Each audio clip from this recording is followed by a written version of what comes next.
বাংলাদেশের ঐতিহ্যবাহী জেলা সাদুল্লাহপুর উপজেলার অন্তর্গত দামোদরপুর ইউনিয়ন শাখা কর্তৃক আয়োজিত আজকের এই সিরাত মাহফিলের সম্মানিত সভাপতি, প্রধান অতিথি, বিশেষ অতিথি, সামনে উপস্থিত তৌহিদি জনতা, সকলের প্রতি আন্তরিক সালাম। আসসালামু আলাইকুম ওয়া রাহমাতুল্লাহি ওয়া বারাকাতুহু। শুকরগুজার হচ্ছি সেই মনিবের দরবারে যে আল্লাহ পাক হাজারো ব্যস্ততার মধ্য দিয়ে আজকের এই প্রোগ্রামে আপনাকে আমাকে উপস্থিত হওয়ার তৌফিক দান করলেন, এই জন্য বলছি আলহামদুলিল্লাহ। দরুদ ও সালাম পেশ করছি বিশ্ব মানবতার মুক্তির দূত জনাবে মুহাম্মদুর রাসূলুল্লাহ, সকলে বলছি সাল্লাল্লাহু আলাইহি ওয়াসাল্লাম। আজকের প্রোগ্রাম সিরাত, সিরাতকে লক্ষ্য করে আজকের প্রোগ্রাম। কি বলেন আপনারা? তাহলে মিলাদ সিরাত, কেউ পালন করে মিলাদুন নবী, কেউ সিরাত। কি বলেন? আমরা কোনটা?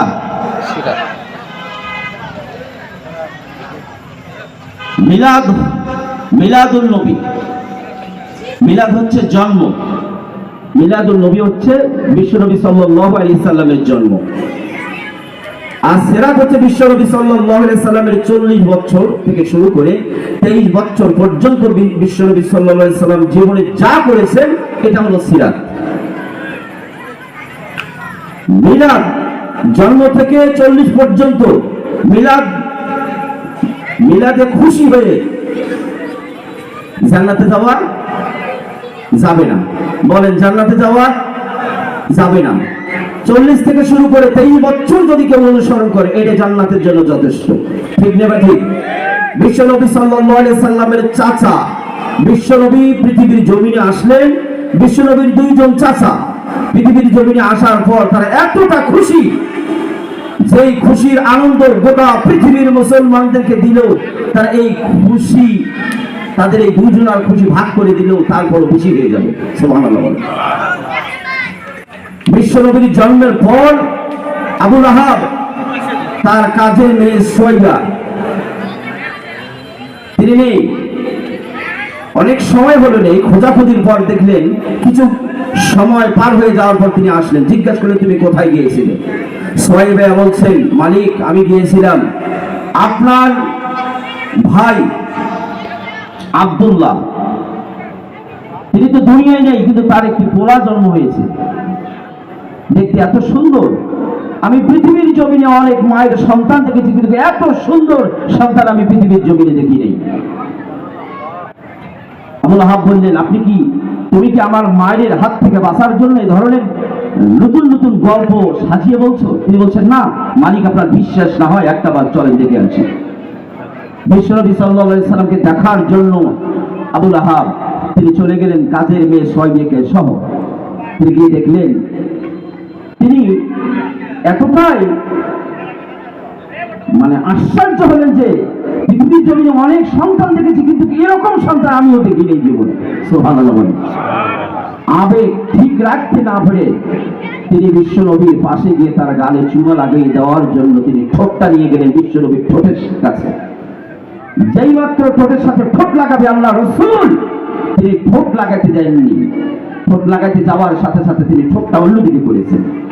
তার কারণ একজন কাফেরের নাপাক ঠোঁট আপনার আমার নবী বিশ্বনবী তার ঠোঁটের সাথে লাগতেই পারে না। মুখ ঘুরিয়ে নিলেন, আবার তিনি মুখ ঘোরালেন, কিন্তু ওদিক থেকে আবার বিশ্বনবী আর এক পাশে মুখ ঘুরিয়ে নিলেন। শেষ পর্যন্ত তিনি ব্যর্থ করেন, চুমো দিতে পারলেন না। তিনি আসার পর, ওখান থেকে আসার পর কাজের মেয়ে সুয়াইবাকে বললেন, তুমি এত সুন্দর একটা খুশির সংবাদ দিয়েছো, আমি এই পৃথিবীতে আসার পর আমার জীবনে আমি কোনোদিন এত খুশি হইনি। আজকে আমার এতিম ভাতিজা মুহাম্মদকে দেখার পর যতটা আমি খুশি হয়েছি, আর এই খুশির কারণে 2টি আঙ্গুল উঁচু করে তিনি জানিয়ে দিলেন, হে সুয়াইবা, আমি তোমাকে মুক্ত করলাম, আমি তোকে আজাদ করে দিলাম। তিনি খুশি কম না বেশি? বেশি। তারপরেও এতটা খুশি, আঙ্গুল তুলেছেন কয়টা? কয়টা? 2টি আঙ্গুল তুলেছেন। এত খুশি, তাহলে এটা তিনি তার জীবনে মিলাদ মেনেছেন। কি মেনেছেন? মিলাদ, মিলাদুন নবী তিনি মেনেছেন। সিরাত পর্যন্ত কিন্তু যাননি। ঠিক না ঠিক? মিলাদে এত খুশি, বিশ্বনবীর জন্মে এত খুশি, তারপরে আল্লাহ রাব্বুল আলামিন ঘোষণা করলেন সায়াসলানা হামজাতাল হাবিব ওয়া আমরাতু। আবু লাহাব অতি শীঘ্রই জাহান্নামের দিকে, জাহান্নামের লেলিহান শিখায় অতি দ্রুত ঢুকবে। বলেন নাউজুবিল্লাহ। কেন?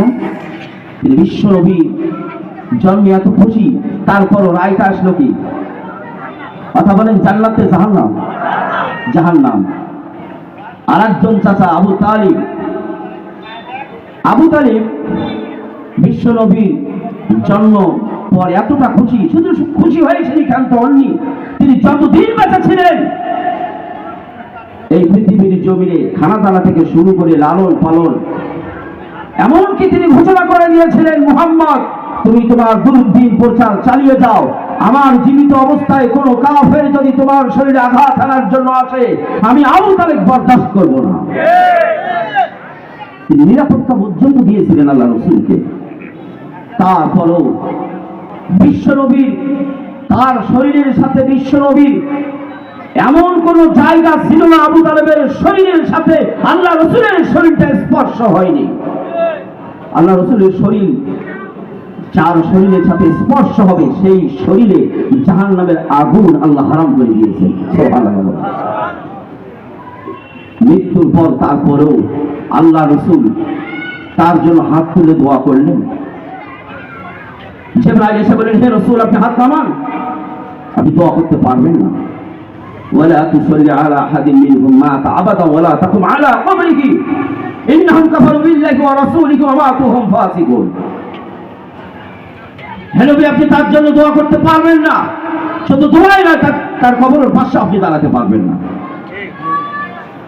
তার কারণ তিনি আল্লাহ এবং রাসূলের সাথে কুফরি করেছে, আল্লাহর বিধানকে অস্বীকার করেছে, রাসূল তোমার আদর্শকে অস্বীকার করেছে, এবং তার মৃত্যু হয়েছে ফাসিক অবস্থায়। যদিও আপনার নিকট আত্মীয়, তারপর আপনি দোয়া করতে পারবেন না। নোটিশ জারি করলেন কে? আর আমাদের মধ্যে তো অনেক কন্ডাক্টর আছে জান্নাতে, ঠিক না ঠিক? সারা জীবন কুফরি কাজ করলো, জান্নাতের সার্টিফিকেট দিয়ে দিল।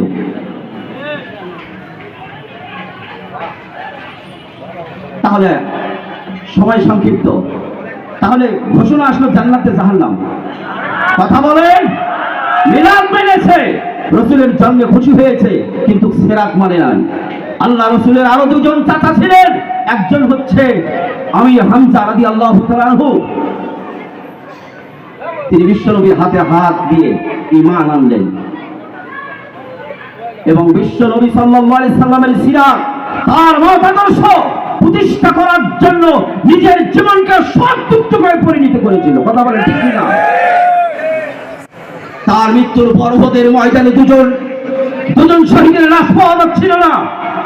আল্লাহ রাসূল খুব পেরেশান, এতগুলো 70 জন লাশের মধ্যে দুটো লাশ কোথায় গেল?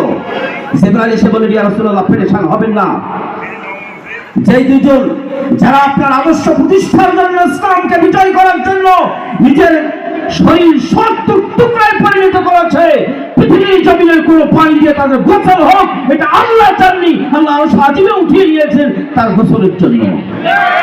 আপনি অপেক্ষা করুন, দুটি লাশ এখনই আসতেছে। তার মধ্যে রাসূলের চাচা একজন, রাসূলের জীবন আদর্শ প্রতিষ্ঠার জন্য, তার সিরাত প্রতিষ্ঠার জন্য 70 টুকরা হয়েছে। এই জন্য রায় আসলো আল্লাহর পক্ষ থেকে, জান্নাতে জাহান্নাম। কথা বলেন, জান্নাত। বিশ্বনবীর আর একজন চাচা আব্বাস রাদিয়াল্লাহু তাআলা আনহু বদরের প্রান্তরে গ্রেফতার করে তাকে খুঁটির সাথে বেঁধে রাখা হলো। বিশ্বনবী এসে দেখলেন 14 জন আসামি খুঁটির সাথে বাঁধা, এমন টাইট করে বাঁধা হয়েছে যেন তার শরীরের গোশত মনে হয় একটু পরে কেটে যাবে। আব্বাস রাদিয়াল্লাহু তাআলা আনহু তিনি বললেন, ভাতিজা এত জোরে বেঁধেছে আমার শরীরের গোশত মনে হয় কেটে যাবে, তুমি দয়া করে তোমার বাহিনীকে একটু বলো, একটু বাঁধনটা একটু ঢিলে করে দে। তিনি বললেন, চাচা আপনার বাঁধন যদি ঢিলে করে দেয় 14 জন আসামির বাঁধন ঢিলে করে দেওয়া লাগবে। তার মানে এর নাম ইসলাম, কোন স্বজন প্রীতি করার কোন সুযোগ নেই। তবে চাচা যদি মুক্ত হতে চান তাহলে আপনাকে হবে। তখন বললো মুক্তিপণ পাবো কোথায়, আমার কাছে তখন কিছুই নেই। তখন বললেন আপনি আসার সময় আমার চাষির হাতে কয়েকটি স্বর্ণের বোতাম মুদ্রা আপনি দিয়ে এসেছেন। সুবহানাল্লাহ। আব্বাস রাদিয়াল্লাহু তাআলা তিনি বললেন তোমার চাষির কাছে যে মুদ্রাটা আমি দিয়েছি, যে বোতামগুলো দিয়েছি, এই বোতাম দেওয়ার সময় 450 কিলোমিটার দূরের ঘটনা, সেখানে তো কেউ ছিল না তৃতীয় ব্যক্তি, তুমি জানলে কিভাবে? তখন বললেন চাচা 450 কিলোমিটার নয়, আরশ আজিমের খবর যিনি আমাকে পৌঁছায় সেই আল্লাহ আমাকে খবর দিয়েছেন। সুবহানাল্লাহ।